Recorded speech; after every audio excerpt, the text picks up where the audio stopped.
If you look at an X-ray of a broken arm, it's binary. Right, yeah. Yeah. You see that stark white line. Exactly. You see that jagged white line on the black film, and the diagnosis is just absolute. I mean, it is either broken or it is not broken. It's clean.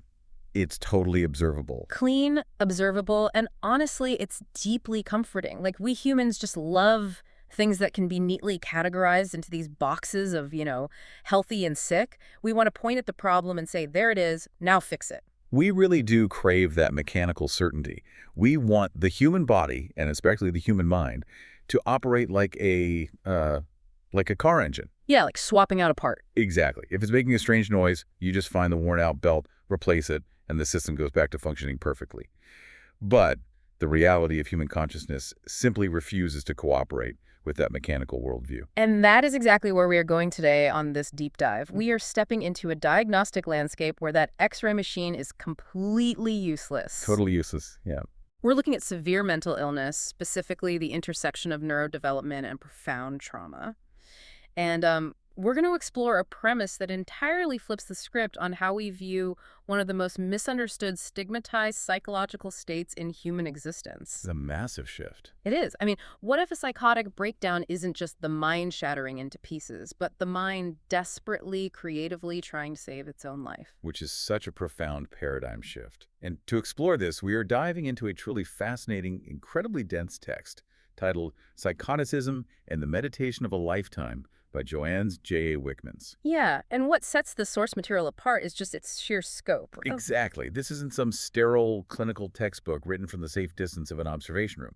It blends raw, deeply introspective personal narrative with cutting-edge neurobiology, trauma psychology, and this sweeping, often really harsh sociological critique. Because the author is writing from their own lived experience. Yes. Their own lived experience of descending into psychosis. But instead of just giving us a memoir, they use that deeply personal lens of mental fragmentation to diagnose the fragmentation of the society that surrounds us all. So the mission for this deep dive, for you listening right now, is to explore this dual nature of what the medical field calls psychotic decompensation. Right. We're going to look at it not merely as a pathological collapse, but as a profound survival mechanism.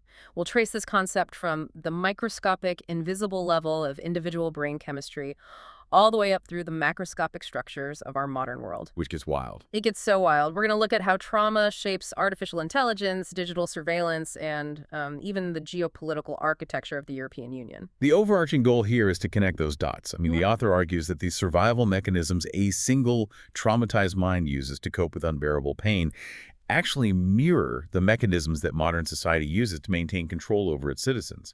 The internal and the external are just reflections of the same underlying crisis. Okay, let's unpack this from the ground up. We need to start at the foundation, like at the level of the individual human mind. When we hear words like psychosis or schizophrenia, pop culture has heavily conditioned us. Oh, heavily, yeah. We picture chaos, unpredictability, a total loss of humanity, maybe someone in a straitjacket. But the text asks us to look much closer at the actual architecture of this state. What is mechanically happening when a mind begins to decompensate? Well, the language itself is our first clue, and it's deeply revealing. I mean, the term schizophrenia originates from Greek roots, sixine meaning to split, and phron meaning mind. To split the mind. Right.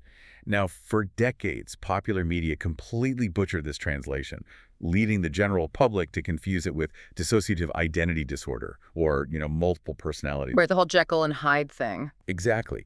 But the original psychiatric intention behind the term was to describe a fragmentation of cognitive function. Think about a healthy state of consciousness. Your thoughts, your emotional reactions, your stored memories, your sense of physical presence, they are all seamlessly woven together. They form a continuous tapestry. Yes, cohesive tapestry that you experience as yourself. It's the continuous flow of subjective reality. I wake up, I know I'm the same person who went to sleep, I remember what I had for dinner yesterday, and my emotional reaction to dropping my coffee mug matches the reality of the situation. It's a solid, continuous line of experience. But during psychotic decompensation, that tapestry actively unravels.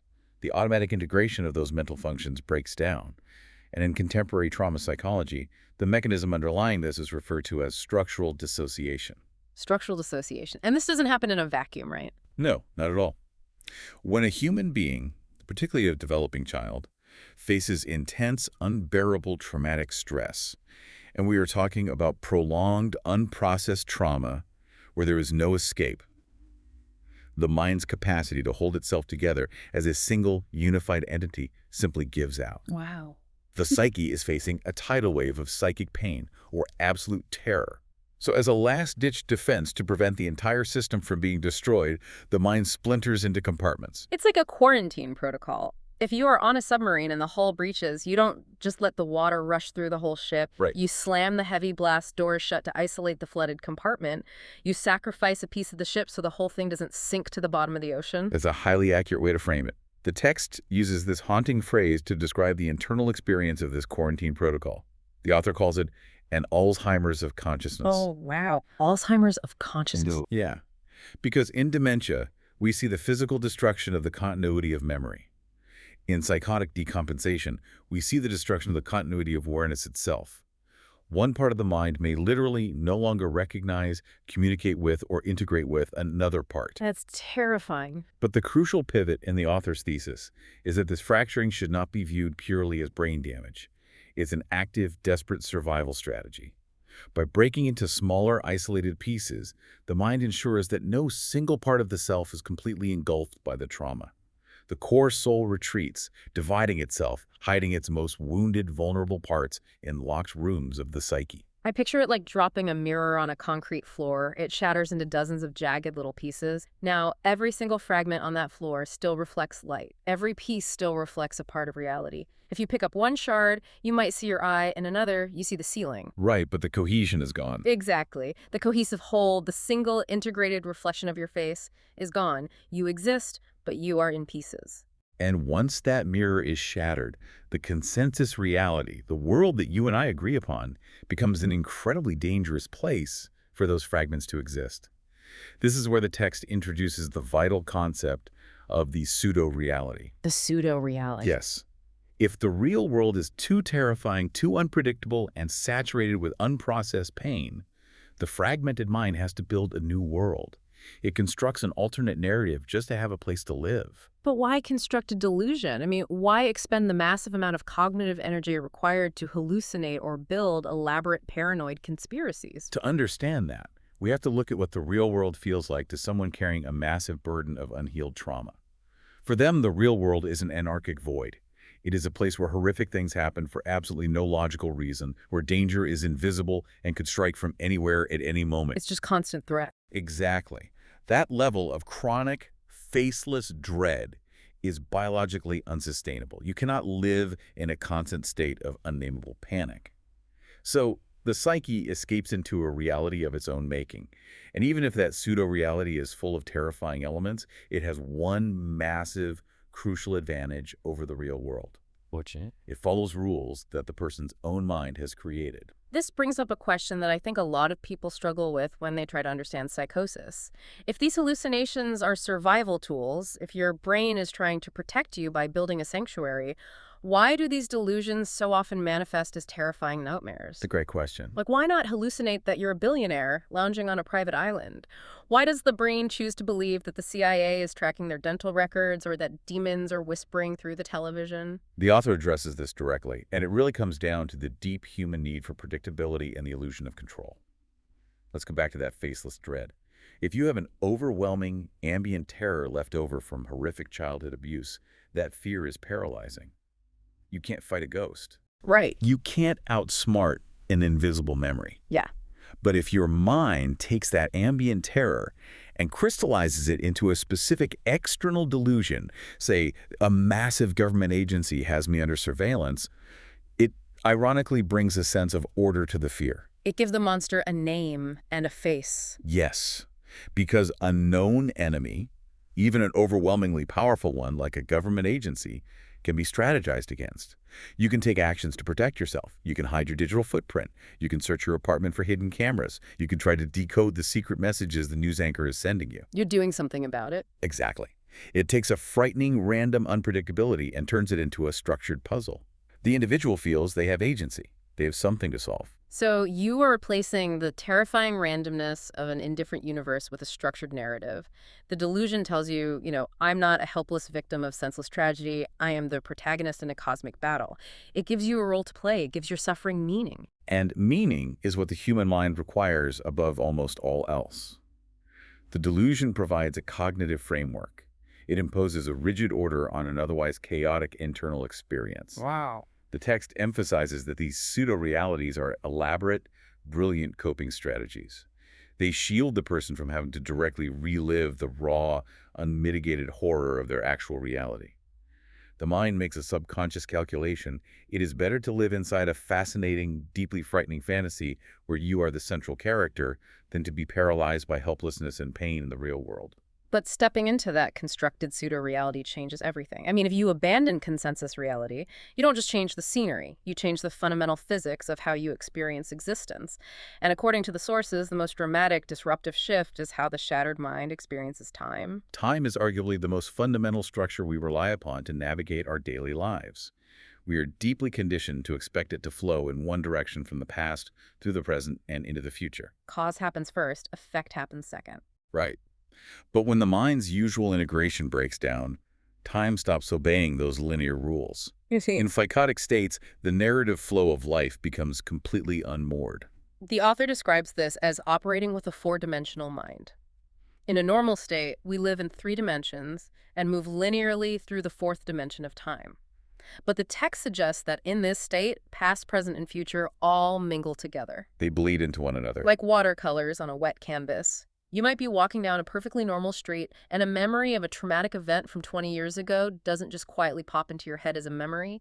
It floods your sensory input as if it is physically happening to you right now. Yes. And in that exact same millisecond, that visceral memory signals a premonition of something terrible that you believe is going to happen 10 years in the future. This isn't just a poetic metaphor from a single author. It is heavily backed by clinical psychiatric research. Studies show that over half of patients experiencing acute schizophrenia describe profound, disturbing alterations in their raw experience of time. Over half. That's huge. Yeah. They report that their sense of time's passage literally stutters or gets caught in loops. They experience profound, repeated episodes of déjà vu, feeling an absolute certainty that the present moment has already occurred. So their internal clock is just broken. Neurologically, psychologists have observed that the brain's internal clock, the basal ganglia and other mechanisms that help us judge the length of a second or sequence our actions, loses its rhythm during psychosis. It ticks irregularly. Sometimes the world seems to move impossibly fast, and other times it grinds to a terrifying halt. It's like a film editor taking scenes from the beginning, the middle, and the end of a movie, chopping them all into tiny strips and then projecting them simultaneously onto different screens in the same room. What's fascinating here is how the mind tries to make sense of that simultaneous projection. But I have to push back on this from a practical standpoint. If cause and effect are totally decoupled, how does a person function in the physical world at all? If you believe that you're suffering a physical pain today as a punishment for a mistake you haven't even made yet in the future, how do you manage to cross a busy intersection? Right, it seems impossible. How do you hold a conversation? Doesn't the loss of linear time make survival impossible? Well, it makes functioning in our shared consensus reality incredibly difficult. This is precisely why psychotic decompensation is so debilitating and why it so often leads to hospitalization. You cannot hold a typical job or navigate a bureaucratic society if your internal clock is running backwards. No, obviously not. But we have to look at it from the internal logic of the fragmented mind. Nonlinear time offers an alternative kind of sense. We have to remember that severe unprocessed trauma already warps the perception of time. When someone has a severe PTSD flashback, the boundary between then and now becomes incredibly porous. Right, the body reacts as if the past threat is present. Yes. So the foundation of time is already cracked by the trauma. And when straightforward, linear reality fails to provide any meaning, comfort, or safety, the mind folds time to project hope and connection. Wow. If chronological time offers nothing but an unbroken record of suffering and loss, sequential time becomes the enemy. Non-sequential time becomes a canvas for the mind to paint a reality it can endure. For instance, the text notes that someone might take deep comfort in the firm belief that a deceased loved one is parallel to them in time. existing right alongside them, just out of phase, rather than lost forever in the past. Exactly. Or they might believe their present suffering is a necessary energy expenditure that will travel back in time to somehow alter the traumatic outcome of their childhood. It is a desperate reframing of cause and effect to make the pain bearable. It is an incredible, almost heroic adaptation. The brain becomes a time machine because the present moment is literally uninhabitable. But up until now, we've been talking about this in very psychological, almost abstract terms: the psyche, the soul, the mind. I want to look under the hood. Let's do it. What is actually happening in the meat of the brain, the raw chemistry, that allows reality and time to bend so drastically? To understand the biological engine driving this, the author introduces a vital concept. We have to look at depression, which so often precedes or accompanies psychosis, not just as a mood disorder, but as an entropic crisis. It's an entropic crisis. Right. In physics, entropy is a gradual decline of a system into disorder. It is the slow, inevitable heat death of the universe, where energy disperses until nothing can happen anymore. In the context of this text, a severe depressive episode is the slow heat death of the human psyche. That paints a really bleak picture. It is bleak. There is a profound loss of emotional energy, a loss of motivation, and a breakdown of cognitive order. Biologically, the brain undergoes what we call negative neuroplasticity. Wait, let's make sure that term is clear. We usually hear about neuroplasticity as a positive thing, right? Like the brain's ability to learn new skills, to heal, to rewire itself after an injury. But negative neuroplasticity implies the brain is literally rewiring itself in the wrong direction. That's the tragic reality of severe, chronic depression and trauma. The brain is incredibly efficient. If it is constantly flooded with stress hormones and despair, it begins to prune away the synaptic connections associated with joy, curiosity, and emotional regulation. Oh, no. Yeah, and it reinforces and thickens the neural pathways associated with fear, rumination, and bleakness. The inner world slowly edges toward maximum entropy. The system is shutting down. But the psyche has a massive evolutionary self-preservation instinct. It fights back. Exactly. The text points to a concept from the polymath William James Psychosis regarding a reverse universe. A reverse universe, okay. Psychosis theorized about domains where entropy moves backward, where energy that is lost or dissipated actually becomes available to build new complex structures. The author borrows this physics concept and applies it to the mind. Faced with the total energetic collapse of depression, the psyche essentially acts like a Maxwell's demon. Okay, Maxwell's demon. I haven't heard that term since a high school physics class, and honestly, I barely understood it then. What does a 19th century physics thought experiment have to do with the chemistry of a depressed brain? It's a brilliant analogy once you break it down. In physics, the second law of thermodynamics says that entropy chaos always increases. The physicist James Clerk Maxwell imagined a thought experiment to challenge this. He pictured a box filled with gas, divided in half by a wall with a tiny door. Okay. He imagined a microscopic demon sitting at the door. As molecules bounce around, the demon watches them. When a fast-moving hot molecule approaches from the left, the demon opens the door and lets it into the right side. When a slow, cold molecule approaches from the right, the demon lets it into the left. So it's sorting them. Exactly. Over time, without doing any mechanical work, the demon separates the hot and cold gas, magically creating order and decreasing entropy, seemingly defying the laws of physics. Oh, I see. So applied to the mind, the traumatized brain is the demon.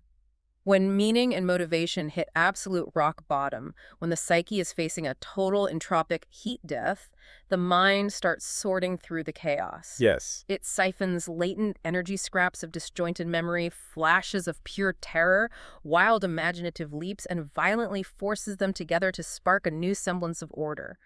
It erects a pseudo-reality to push back against the void. It creates structure out of nothing. And we can actually map this desperate attempt to create order onto specific biological systems. A key player in this, according to the sources, is the endocannabinoid system, or the ECS. The ECS. We usually hear about that in relation to cannabis, obviously, but its natural role in the body is generally to act as a stress buffer, right? It regulates mood, appetite, and helps calm the nervous system down after a threat has passed. Under normal circumstances, yes, it promotes homeostasis. But under relentless, overwhelming stress, the kind of stress generated by unprocessed trauma that the person cannot escape, the ECS goes into massive overdrive trying to put out the psychological fires. Trying to buffer the unbufferable. Exactly. This desperate runaway attempt to buffer the stress can lead to a severe imbalance in neurotransmitters. Specifically, it can trigger a massive flood of dopamine. And in psychiatry, we know that an overactive dopamine system is strongly tied to psychotic symptoms, hallucinations, and delusions. So it creates a localized storm of brain chemistry. Yes. The primitive, survival-oriented parts of the brain are screaming that there is mortal danger. The mind, flooded with these emergency stress signals and drowning in dopamine, essentially flips the circuit breaker. It initiates what we might call a controlled burn. A controlled burn, like firefighters starting a smaller, localized fire to consume the dry brush, hoping it stops the massive forest fire from burning down an entire town. Precisely. The brain floods itself with chemicals to spark wild, chaotic neural connectivity just to keep the lights on and the system running, even if those lights are projecting a terrifying hallucination. The hallucination is the controlled burn that stops the total collapse. And this chemical storm brings us to a massive, highly controversial crossroads in the author's text. The role of psychiatric medication. Yes, specifically antidepressants like SSRIs. SSRIs, or selective serotonin reuptake inhibitors, are the frontline treatment for severe depression and anxiety. Their biological goal is to reverse that entropic decline. They promote positive neuroplasticity. They increase the availability of serotonin, and over time, they boost something called brain-derived neurotrophic factor, or BDNF. BDNF. You can think of BDNF as high-grade fertilizer for neural pathways. It helps the brain grow new, healthy connections. The medication raises the floor of the patient's mood and stabilizes the volatile chemistry. It stops the immediate free fall. But the author's lived experience with these medications highlights a profound, agonizing trade-off. The SSRIs pull a person back from the edge of the abyss, they quiet the chemical storm, they stop the terrifying hallucinations. But the text argues they also cause severe emotional blunting. The author describes it as living in a narrow band of emotional gray. The medication stops the crushing lows, but it also completely severs access to the profound transcendent highs. And more importantly, the author argues that these drugs strip away the mind's imaginative faculty. They chemically dismantle the very self-made myths, the pseudo-realities that the soul was relying on to stay alive in the darkest times. It reminds me of putting a patient in a medical straitjacket. If someone is thrashing around in immense pain, you put them in a straitjacket, and yes, you absolutely keep them from physically hurting themselves, you keep them safe. They survive. But while they are wearing it, they can't build anything. They can't create art, they can't cook a meal, they can't hug a loved one. The text is pointing out a heartbreaking paradox. The medication cures the symptoms of the illness, but it kills the meaning the patient has constructed to survive the illness. This raises one of the most profound philosophical impasses in all of modern psychiatry. What is our ultimate goal when treating the mind? Are we trying to cure suffering? Or are we, in our pursuit of clinical stability, accidentally curing the meaning that people create to survive that suffering? That is a heavy question. It really is. Yeah. The psychiatric model enforces order by pharmacological decree. The author laments that while the drugs made them better, according to a clinical checklist, they were functional, quiet, and no longer a disruption. They felt internally deadened. They were cut off from the myriad possible realities and deep inner life their mind might otherwise explore. You can have your safety, you can have your societal functioning, but you have to surrender your internal universe to get it. It's a brutal catch-22. But if the mind is forced to resort to these extreme chemical and psychological measures just to survive, we have to ask, what is surviving? Right. A mind doesn't just shatter in a vacuum. If trauma is the seed of psychosis, what kind of soil is society providing for that seed to grow? This is where the text zooms out and points a heavy finger directly at modern societal structures. And the author builds this critique from the ground up, starting with their own life.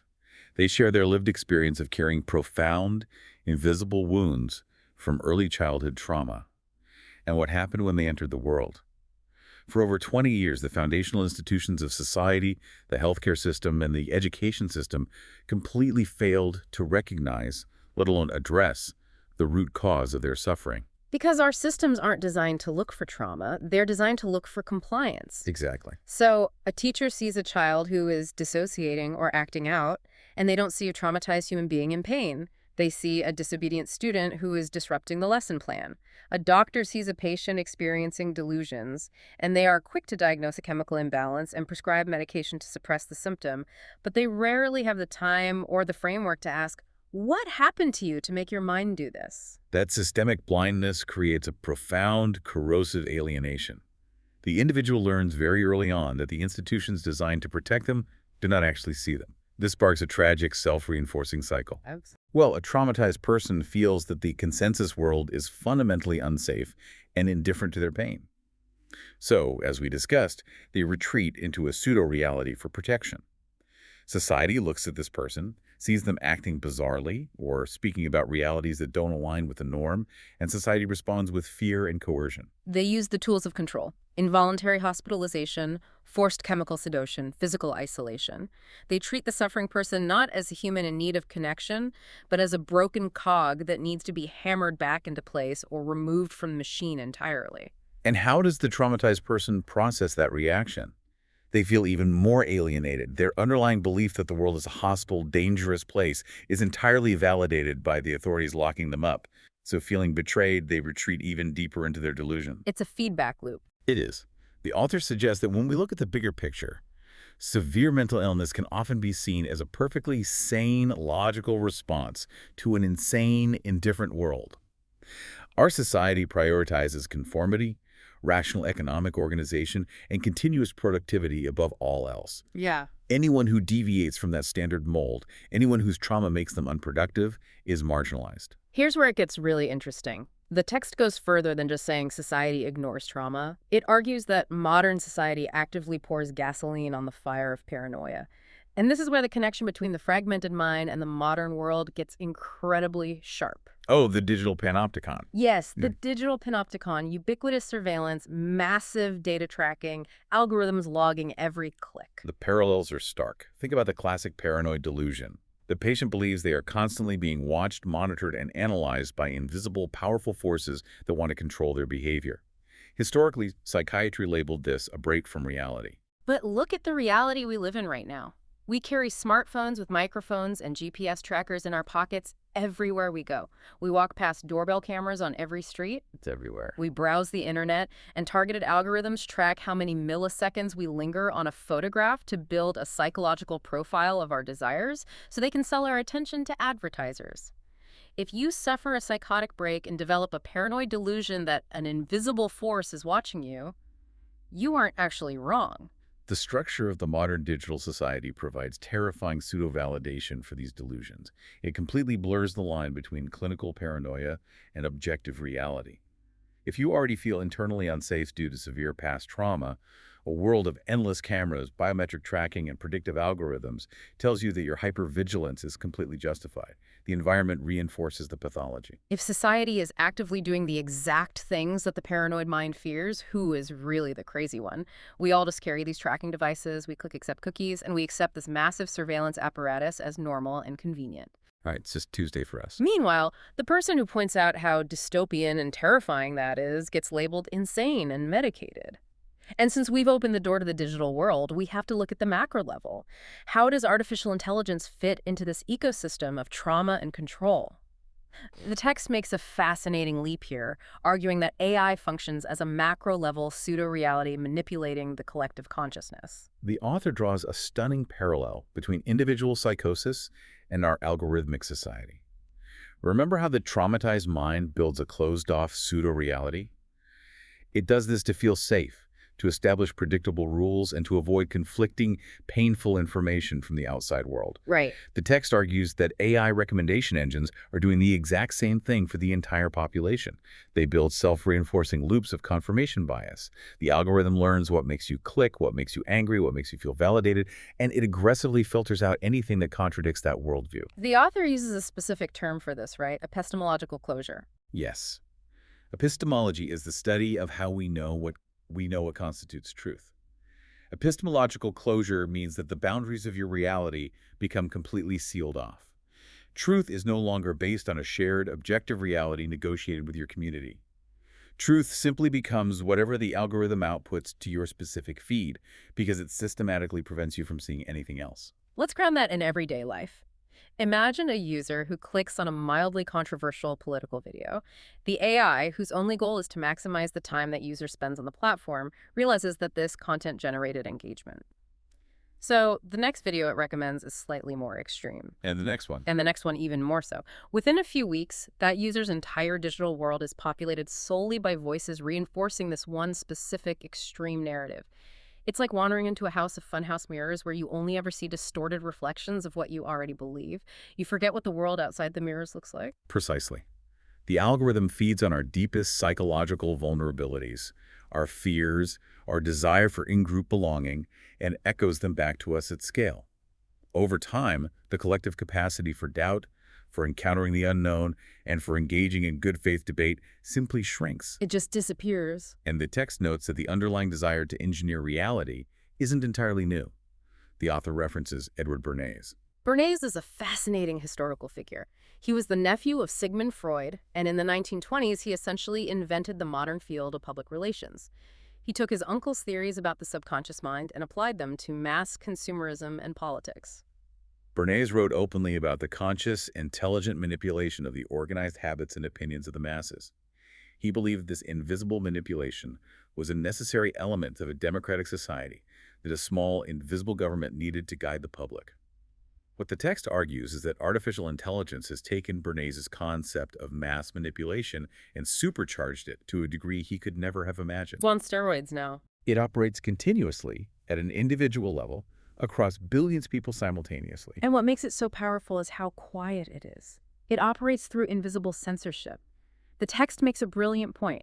If you want to suppress minority thought or dissenting opinions today, you don't need to hold a public book burning in the town square. Book burnings cause outrage. Exactly. They draw attention to the ideas being destroyed.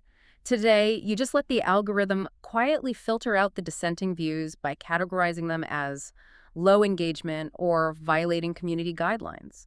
If the machine decides not to surface a video or an article, it effectively ceases to exist in the public mind. It is suppression by omission. The author frames this as a new form of digital totalitarianism. Whether we are looking at the overt, state-sponsored social credit systems in China that score citizens on their trustworthiness and limit their travel based on behavior, or the more subtle, corporate-driven Western models of predictive policing and data harvesting, the mechanism is the same. It is controlled by algorithmic nudging. But I want to challenge this framing a bit. When we hear the word totalitarianism, we think of dictators, secret police, and people forced into compliance under the threat of violence. But with AI and digital algorithms, aren't they ultimately just giving us what we want? Well, that's the trick, isn't it? We like the convenience of targeted recommendations. We enjoy the endless entertainment on our feeds. If we are willingly walking into this digital prison and buying the latest smartphone to lock the door ourselves, can we really call it totalitarianism? That is exactly what makes this modern iteration so insidious, and why the author compares it to psychosis. A traditional tyrant uses violence and fear, which naturally breeds resistance. The populace knows they are oppressed, but algorithmic control relies on the engineering of consent. The engineering of consent. Yes. The machine polices behavior and shapes beliefs by quietly controlling the parameters of reality itself. If you control the information a person receives, you control their choices without ever having to issue an order. The populace doesn't rebel because the terms of their reality feel natural. They have been completely set by an external, invisible logic that caters to their comfort. Wow. It is a one-sided surrender of autonomy for convenience, resulting in a total loss of contact with objective, shared reality. When an entire society loses contact with shared reality, it is, by definition, a collective psychosis. So if the digital world is a macro-level pseudo-reality, what happens when we look at the physical geopolitical world? Do we see these same mechanisms of top-down control and fragmentation? The author argues that we absolutely do, and they use the European Union as their prime example of a grand structure built without a soul. They call it the Hollow Tower. To illustrate this, the text uses a powerful cultural metaphor, Peter Bruegel's famous 16th century painting, The Tower of Babel. The painting depicts a massive, ambitious, intricately constructed tower reaching toward the heavens. It represents human engineering and the desire to unify diverse peoples into one grand project. Right. But the author argues that, like Babel, the project of European integration was assembled without spirit. Meaning it was built from the top down by treaties, bureaucrats, and technocrats in Brussels, rather than going organically from a deeply shared reality, common culture, or mutual understanding among the citizens. Yes, it is a structure of administrative convenience rather than organic cohesion. And the text points to the Eurozone crisis as the moment the cracks in this tower became impossible to ignore. Let's break down the mechanics of that crisis through the psychological lens. You have the European Union, which takes vastly diverse economies, the highly industrialized, export-heavy nations of the North like Germany, and the more agrarian, import-heavy economies of the South like Greece and Spain, and forces them to share a single currency, the euro. It's a one-size-fits-all economic straitjacket. And for a while, it seemed to work, largely fueled by cheap credit. But when the global financial crisis hit, the inherent flaws of that rigid structure were exposed. Because these diverse nations shared a currency, the southern nations couldn't use traditional economic tools like devaluing their own currency to recover. They were trapped in the framework. And the prescription from the top down was brutal austerity. Brutal. The central authorities essentially said the structure of the euro must be maintained at all costs, even if it means dismantling your social safety nets and public services. The immune system was attacking the organs to save the genetic blueprint. The results were catastrophic, particularly for the youth. The author points out that in some southern nations, youth unemployment approached 50%. 50%. That's half a generation. An entire generation saw the promise of European prosperity evaporate, leading to mass emigration, precarious gig work, and stunted lives. The rigid structures of the EU demanded economic convergence, but provided no real fiscal means to achieve it. When the system inevitably buckled, the most vulnerable citizens were forced to pay the price to save the technocratic framework. And what happens when a generation realizes that the overarching structure doesn't care about their survival? Right. It breeds a deep, corrosive cynicism. You have young people who look at the political landscape, both the traditional socialist and capitalist elites, and realize that neither faction actually offers a livable future. Right. You see this reflected perfectly in internet culture, the dark nihilistic humor, the pervasive eat the rich memes. It's a performative, exhausted cynicism because they have completely lost trust in the institutions that govern their reality. The author frames this geopolitical stagnation using a concept from astrophysics, the Kardashev scale. Okay, another big concept. What is the Kardashev scale?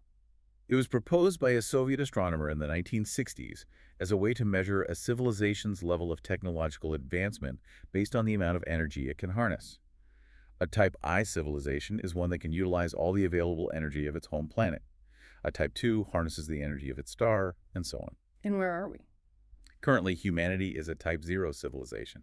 We haven't even mastered our own planet's energy. And the author argues that we remain stuck at Type 0, not because we lack scientific knowledge, but because our leaders and institutions squander all of our collective mental and physical energy on maintaining bureaucratic control loops. We spend all our energy managing trade agreements, enforcing austerity, arguing over border tariffs, and recycling the same exhausted default ideologies instead of transcending our current paradigm and advancing the species. We are so obsessed with controlling the structure that we forget to evolve. And the parallel to the individual mind here is the crux of the author's argument. The EU's rigid technocratic rules function exactly like the SSRI antidepressants we discussed earlier. Oh, that is a brilliant connection. The technocracy is the medication. Yes. The rigid fiscal rules and central banking mandates enforce stability from the top down. They keep the massive system from totally collapsing into chaos. But in doing so, they completely ignore the diverse, living, breathing realities of the individual components, the citizens of those nations. They just blunt the system. The result is a hollow, stagnant existence. It is cohesion without coherence. The union is maintained by rules and treaties, but it is utterly devoid of shared meaning or spirit. It's not a beautiful, high-tech spaceship exploring the cosmos. It's an autoimmune disease. The technocratic structure is an immune system that is so obsessed with following its own internal or rigid rulebook of what the body should look like that it begins attacking the actual living organs to enforce that blueprint. It destroys the host to save the theory. So, what does this tell us about human nature? Is it simply our default setting to build these massive controlling structures, whether it's an alternate personality in our own mind, an AI echo chamber on our phones, or a geopolitical union out of a deep-seated terror of chaos and the unknown? It appears to be our primary defense mechanism. When faced with unbearable complexity, trauma, or the sheer chaos of existence, humans desperately hunger for order. We build cognitive scaffolding in our minds. We build societal laws in our cities. We write algorithms to sort our data. They just weren't walls. But the ultimate tragic realization of the text is that these structures, if they are not infused with genuine understanding, adaptability, and empathy, inevitably become our prisons. We lock ourselves inside to stay safe and then realize we have thrown away the key. Which brings us to the final and most vital stage of our deep dive. We have journeyed from the microscopic shattering of the traumatized mind all the way to the macroeconomic shattering of society. The diagnosis is bleak. Very bleak. But how do we survive this? If the mind is broken and the society we live in is broken, how do we heal? How do we put the pieces back together without just retreating into another delusion? To answer this, the author takes a decidedly metaphysical turn.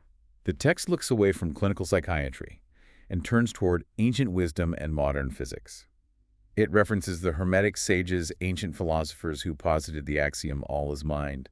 They believe that the universe itself is mental. Okay. The author connects this ancient philosophy to modern quantum physics, specifically the concept of superposition.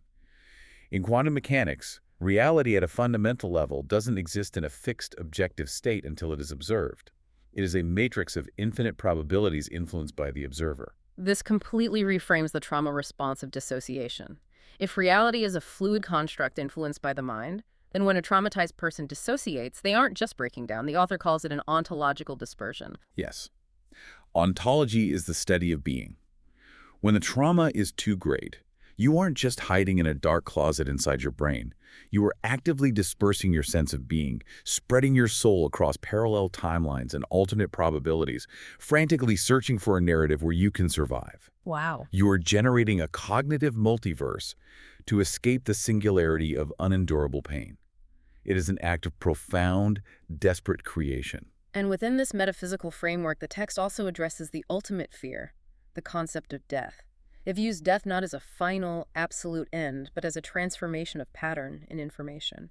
The underlying energy of the person isn't destroyed, it is reconfigured. The author uses a classic but potent natural metaphor: the caterpillar entering the chrysalis.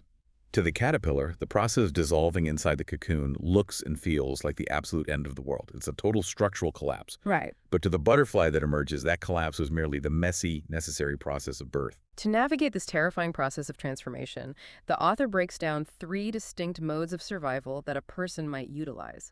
First, there is one-dimensional survival. This is the most basic. This is clinging desperately to the linear path, watching the clocks, marking the calendars, putting one foot in front of the other just to get through the workday. It is pure mechanical endurance without depth. Then there's zero-dimensional survival. This happens when the linear narrative completely collapses, when the pain is so great that there is no concept of past or future. Surviving in the zero dimension means holding on to the absolute bare minimum spark of existence, the simple, undeniable fact that I am. It's enduring the null void. It is staying alive when even breathing feels impossible. And finally, there is multidimensional survival. This is the goal. This is learning to navigate those overlapping realities we discussed. It's the ability to acknowledge the past traumas flooding into the present, to recognize the alternate narratives the mind has built, and to hold all of that complexity without losing the core of who you are. The author uses a beautiful autumnal metaphor here. When the leaves fall from the trees in autumn, it looks like death. But those falling leaves are the shedding of old illusions. They decompose and enrich the soil, making way for new, authentic growth in the spring. This brings us to the ultimate aim of the healing process: remembering. Literally, remembering. Putting the dismembered, scattered pieces of body, mind, and soul back together. Healing, in this framework, is never about returning to the exact person you were before the trauma broke you. That person is gone. Right, that unbroken state is gone. The chrysalis has dissolved them. True healing is about acknowledging the fractures, integrating the scattered fragments of your experience, and creating a new, coherent self that can hold both the pain and the beauty.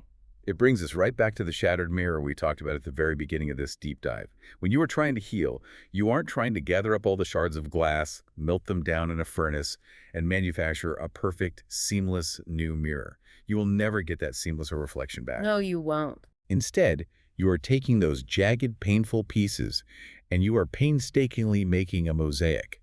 The cracks aren't flaws to be hidden. They are the grout holding the new piece of art together.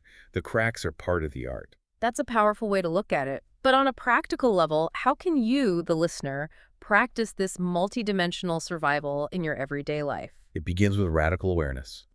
It means paying attention to your own internal state. Recognizing when you are running on autopilot in that one-dimensional linear path, just surviving your daily routine, and recognizing when you are hiding inside a pseudo-reality, whether that is a psychological defense mechanism or an algorithmic echo chamber that validates your anger. You have to see it first. Exactly. It also requires radical empathy, both for yourself and for others. When you understand this framework, you realize that the bizarre, frustrating, or hostile behaviors we see in people around us are very often just desperate attempts to build a shelter from their own invisible internal storms. It's about keeping your internal loop open, allowing for doubt, questioning your certainties, and staying grounded in your physical body and your shared humanity, rather than retreating into the safety of the algorithm or the delusion. We have covered massive ground today. We started in the darkest, most isolated corners of a shattered human psyche, exploring how hallucinations, delusions, and time loops are not just broken machinery, but brilliant, desperate survival mechanisms against trauma. Right. We examined the entropic chemical trade-offs of psychiatric medication, the heartbreaking reality of sacrificing imagination and meaning for clinical stability. We zoomed out to see how our modern society's digital panopticons and AI echo chambers act as algorithmic prisons, mimicking the very delusions that society pathologizes. It all connects. We analyzed the hollow towers of geopolitics like the European Union, realizing that enforcing top-down cohesion without shared coherence leads to a cynical, stagnant civilization. And finally, we arrived at the metaphysical reassembly of the soul, the challenge of making a mosaic out of our broken pieces. And as you process all of this dense material, the core takeaway is to remember that we are all, on some fundamental level, weaving our own realities just to survive. The human mind is, above all else, a meaning-making machine. Whether it is the highly personal narratives we tell ourselves to justify our past mistakes, or the grand collective myths we agree upon to keep society functioning like money, laws, or nations, we are all actively participating in this grand construction. We are all builders. Recognizing this shared vulnerability, this universal hunger for order and meaning in a chaotic universe, is the bedrock of profound empathy. And I want to leave you with one final thought to mull over as you go about the rest of your day. We've spent this time analyzing how society pathologizes the madness of the individual while completely ignoring the systemic insanity of its own design. But take a moment to look at the structures in your own life right now. Look at your daily routines, your obsession with the career ladder, the specific social media feeds you scroll through, the echo chambers you willingly inhabit. If your mind suddenly recognized these structures for the artificial, engineered pseudo-realities they truly are, and you made the conscious choice to reject them and step outside, would society diagnose you as losing your mind? Or would you actually be waking up for the very first time? Remember that X-ray machine we talked about at the start? It only shows the bones. Sometimes the most important, vital things in our reality are the ones that refuse to show up on the scan. Keep questioning the picture they hand you. Keep looking at the cracks in the mosaic.